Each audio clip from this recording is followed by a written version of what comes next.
Hello and welcome to this flip through of Dreaded Flags, Naval Conflict in the Age of Piracy. My name is Wouter, I am the designer and visual artist of Dreaded Flags, and this is my first game book. This is available on Amazon via print on demand. So just a small remark, most game books are dedicated solitaire books. This one can be played solitaire. There are 8 scenarios in it and can be played between 1 and 3 persons. About 6 scenarios can be played very easily double-handed, and 2 of those are dedicated solitaire scenarios. So of the 8 scenarios in this book, 6 of them can be played solitaire.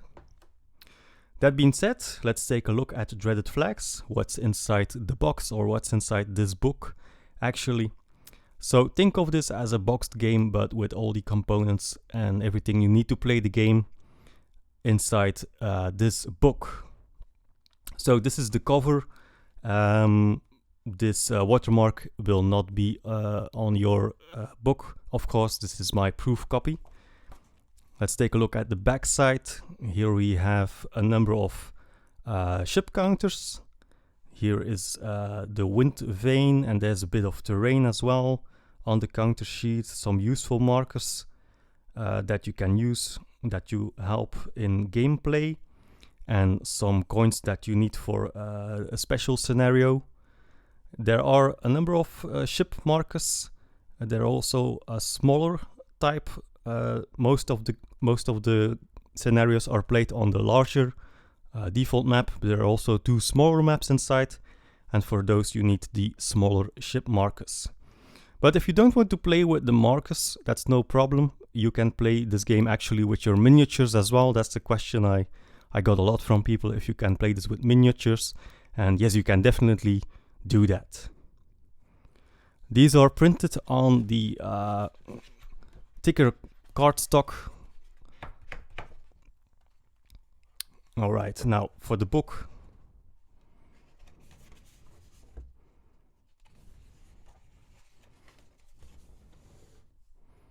So the book is divided in a number of components, and first up we have the rulebook. Here's a note from me explaining a bit the idea behind the book, and also how to use this book. And basically there are 2 ways you can use this book.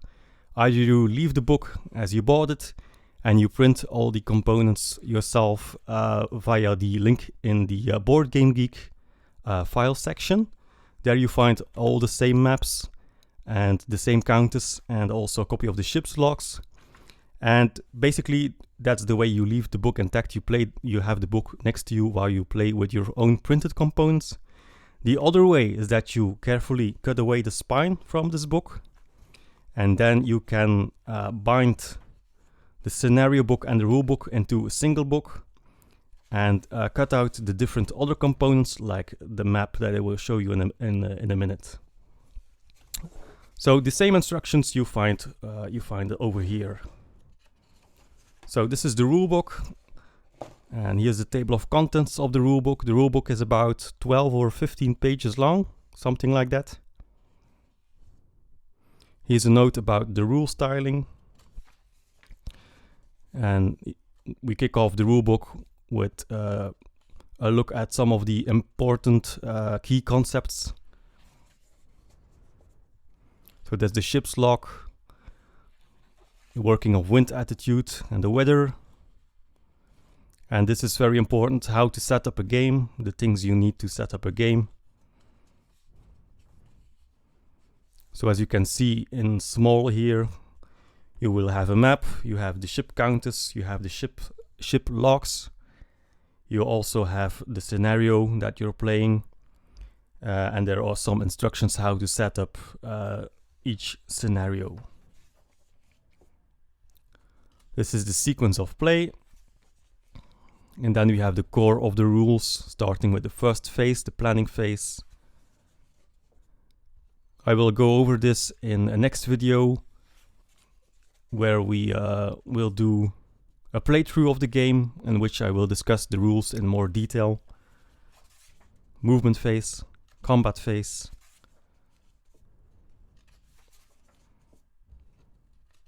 which is the core of the game really, and then the housekeeping phase, which concludes each phase, each turn actually, and this is about the victory conditions and the optional rule that we have here, which is the end of the rulebook, and then we start with the scenario. So the scenario book has 8 scenarios for the moment. We kick off with this tutorial mission. It's called The Merchant. You can play this one first. That's also why it says here it's playable solo or with 2 players. Takes about 30 minutes and is the tutorial level for this game. There's a default setup for this one, but there's also an optional setup that you can try. You can also start this one with a limited rule set, and once you got that, you can play the same scenario again with the full rule set. Before diving into, for example, a second scenario, this one, The Reckoning, is for 2 players, but can also be played double-handed easily. It takes about 30 minutes to 1 hour and is easy. Next up we have The Hunt. A bit of a longer one, takes about 2 hours and is a medium level, I would say. As you can see, this one has more ships and uses a part of the map. The Heist is also a medium scenario. It's a bit longer, 2 hours and a half, I would say. As you can see, a bit more ships as well, a bit more special rules here for the scenario. Then the Sacking, this one is a bit of a strange one. This one is dedicated solo, so it works a bit different than the other ones. As you can see, there's a number of special rules here. So every scenario has a background story. There's a note about which map to use, because there are 3 maps inside the book. So this one says use the Sacking map. There's also a note about the setup, wind direction, wind speed, which ships to use, or the name of the ships. That's important, so you know which locks you can use in the book. And also an indication of how to place the wind vane and where to place the ships. Then we have a number of special rules and also the special victory conditions. And sometimes you also have, like in this one, an optional rule that you can add for more variety in your games. Which takes us to the next one. This is The Menace. Again, dedicated solo, this one, so works a little bit different. And this one is already hard, I would say, because of the number of special rules, but it's rather a quick one, so somewhere between half an hour and an hour in playtime, I would say. This one also uses a smaller map, so this one is great to play during a lunch break, for example. So a number of special rules again, victory conditions. Then we have the Salvaging. That's another hard scenario, and this one can only be played with 3 players. If you modify the rules a bit, you can play this as well with 2 players, but this one it's definitely not possible to play this one solitaire. So this one, I would say, is not a good scenario to play solitaire. Then we have the Ambush, can also be played solitaire, 2 players. A longer one, I would say, between 2 and 3 hours. And again, this one is hard. So you see, we arranged the scenarios from easy to hard. So you can see it's a smaller map, lots of ships and a bit of terrain. You find those terrain components at the back of the book. This one is not so much about maneuvering, it's more about picking the right ship, and a very important combat phase, a lot of cannon fire here. Which concludes the scenario booklet, which brings us to the ship's logs. So for every scenario, there are a number of ship's logs provided. For every scenario, you will find only 1 copy, of each lock. So the first thing you got to do is either you print this file also from the Boardgamegeek file section, so you have spare ones, or you copy the original ones, so you have spare ones, because you will actually write on these. Usually we have 2 of those on a single page, and here you have the specifics of each ship. So there's crew morale, for example, there's the name of the ship. Then we have a number of squares, which indicates the strength of the hull, the number of crew available, the size of the rigging, the speed of the ship, the number of guns available, and then here we have the log itself, where you can, where you have to plan your movement, your fire, and your repairs. That's the place where you keep track of that. So you see some differences between the ships. For example, this one, the Ganjisawa, was a famous, very big ship, as you can tell by the size of the squares over here. This is a very formidable ship, for example. If you compare it with this one, for example, which is an average merchant ship with an unprepared crew, is a lot smaller, as you can see.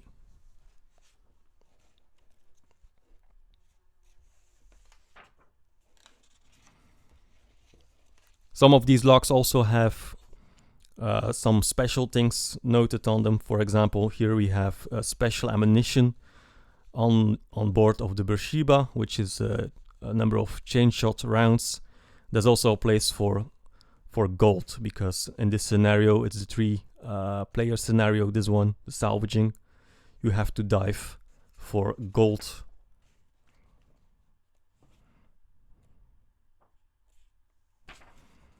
This one is also very nice, I think. Here you can create your own scenario with this one. So these are definitely blank logs, where you can choose your own statistics for each ship and create your own scenario with this.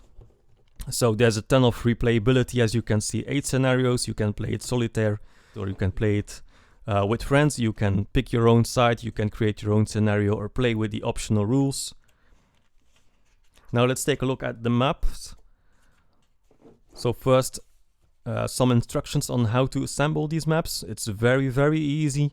You don't need specialized materials or specialized skill to glue these 4 pages together. It's very straightforward. So basically, for the large map, we have 4 sheets that you need to glue together and cut a bit. But as I tell you here, if you don't like to cut in your book, simply go to Boardgamegeek and print out the same map on the right scale in a single page. So also if you play with miniatures, you can print the same map, but print it on the right scale so you can play it with your miniatures. That's all you have to do if you want to play this rule set with your own miniatures. Just print out the hex-based map on the right scale. So these are the 4 pages for the single large map. Then we have a second map for the scenario, the Menace.